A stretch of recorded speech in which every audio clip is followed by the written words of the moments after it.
বাড়িতে এসে দেখছি তোমাদের দাদাভাই এইভাবে শুয়ে আছে, শরীরটা একদমই ভালো নেই। নমস্কার বন্ধুরা, তোমরা সবাই কেমন আছো? আশা করছি তোমরা সবাই খুব ভালো আছো, সুস্থ আছো। আর আমরা তো কেমন আছি তোমরা দেখতেই পাচ্ছ।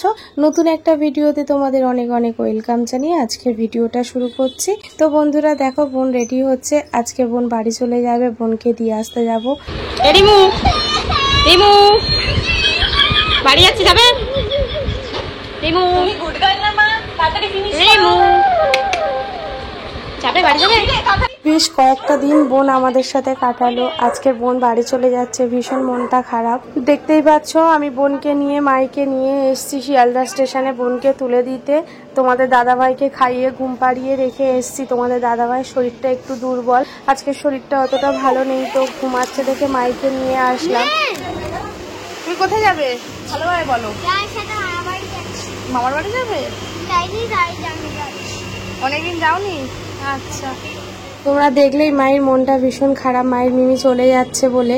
ও তো মিমির সাথে সারাটাক্ষণ খুব দুষ্টুমি করতো, আর তুই তো গাড়ি করে কথা বলতো, মানে ওর ফ্রেন্ডের মতো, মানে ওর মিমির সাথে চলাফেরা। তো এখন মিমি চলে যাচ্ছে দেখে মনটা ভীষণ খারাপ হয়ে যাচ্ছে।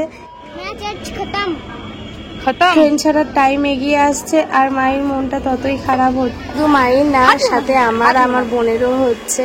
অনেকদিন হয়ে গেল বাড়িতে যাইনি, মাও বাড়িতে নেই, বাড়িটা পুরো ফাঁকা, বোনেরাই রয়েছে। আর কি বলবো, আমাদের আর যা চলছে ফ্যামিলির উপর দিয়ে। চলো আর কি হবে, বাড়িতে তো মা নেই, বোনকে তো যেতে হবে, ওর কলেজ আছে, কলেজ বন্ধ করে আমাদের সাথে গেছিল। আর এটা সত্যি একটা খুবই কষ্টকর জায়গা, যখন বোনেরা এসে বাড়ি থেকে চলে যায় তখন যে কষ্টটা হয়, এটা একমাত্র বিয়ের পর একটা মেয়ে ফিল করতে পারে। টাটা কর, টাটা কর।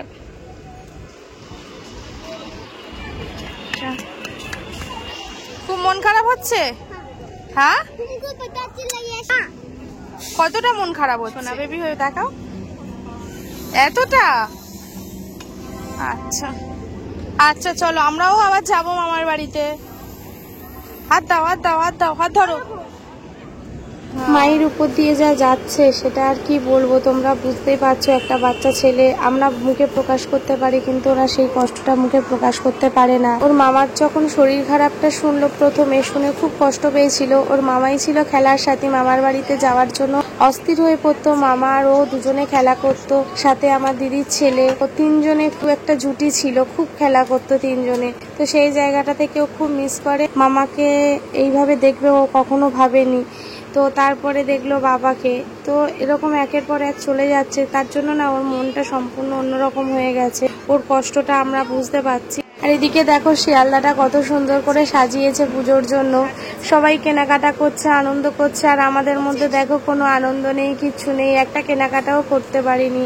বাড়িতে এসে দেখছি তোমাদের দাদাভাই চুপচাপ এইভাবে শুয়ে রয়েছে। ছোলা খাওয়াটা ভালো, তো সেই কারণে আমি ছোলাটা সিদ্ধ করে রেখে গেছিলাম। আসার পর ছোলাটা ওকে দিচ্ছি, কিছুতেই খাবে না। এখন শরীরটা ভালো লাগছে না, বলছে নিজের মাথা নিজে ফাটিয়ে ফেলি। আমি এই বোন টেনে তুলে দিয়ে আসলাম, তোমরা তো দেখলে। আর এইদিকে দেখো আজকে আমাদের ঘরের অবস্থা দেখো।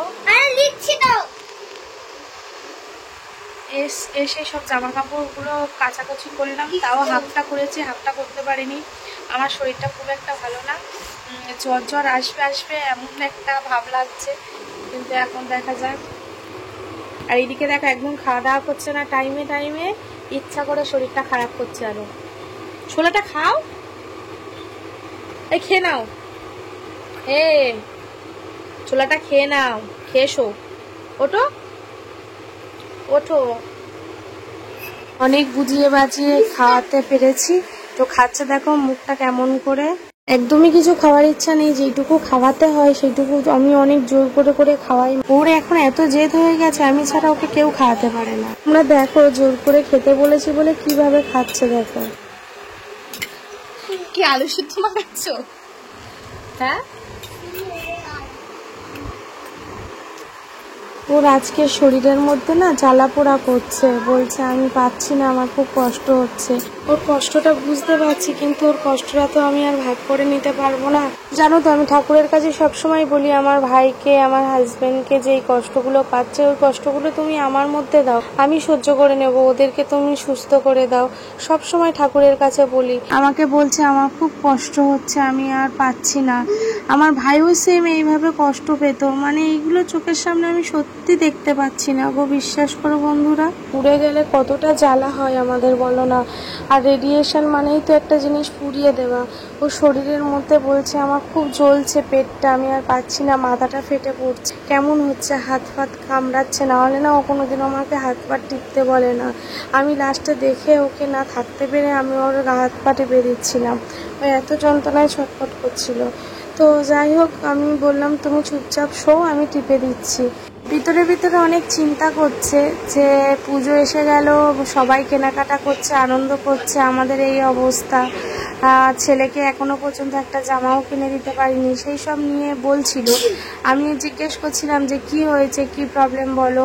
তাই আমাকে বললো যে পুজোর সময় সবাই কেনাকাটা করছে, আনন্দ ফুর্তি করছে, আমার ছোট ছেলেটা এখনো পর্যন্ত একটা জামাও কিনে দিতে পারিনি, আমার শরীর খারাপ নিয়েই পড়ে রয়েছি। আমি বুঝিয়ে বললাম যে আজকে দিতে পারোনি তো কি হয়েছে, কালকে দেবে। আর পুজো বছর বছর প্রত্যেক বছর পুজো আসবে, তুমি এক বছর অসুস্থ, তুমি সুস্থ থাকলে আমরা প্রত্যেক বছর ওকে কিনে দিতে পারবো, তাহলে এত চিন্তা করছো কেন? আর তুমিই তো সবকিছু দেবে, তুমি ছাড়া আর কে দেবে? তাহলে এত চিন্তা করছো কেন, বা এত টেনশন বা কেন করছো? কি হয়েছে, তুমি দাওনি তো কি হয়েছে? সবাই তো দিয়েছে।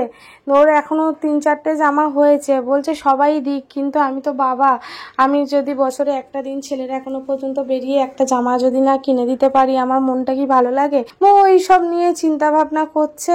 তো জানি না, অ্যাকচুয়ালি কি বলতো, ও আমাদেরকে না এইভাবে দেখতে একদমই পছন্দ করে না। ও আমাদেরকে সবসময় হাসি খুশি, সবসময় আনন্দে মেতে থাকবো, ও এইগুলো সবসময় খুব পছন্দ করতো। তো যাই হোক, এখন একটু সুস্থ হোক, তারপরে 2-1 দিন পর দেখি যাব, ছেলেটার জন্য জামা কিনবো। বলছিল ভাইয়ের কথা, ভাইয়ের জন্য, ছেলের জন্য আর দিদির ছেলের জন্য, 3জনের জন্য কিনবো।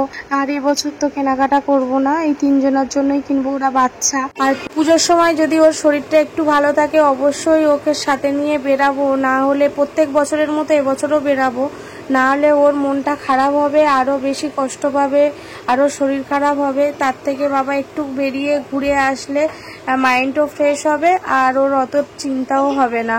তো সেটাই আমি ভেবে রেখেছি, ওকে এখনো কিছু বলিনি। তো যাই হোক, দেখা যাক, এখন এটাই ভেবে রেখেছি, এখন ভাবাটা কতদূর কি হয়।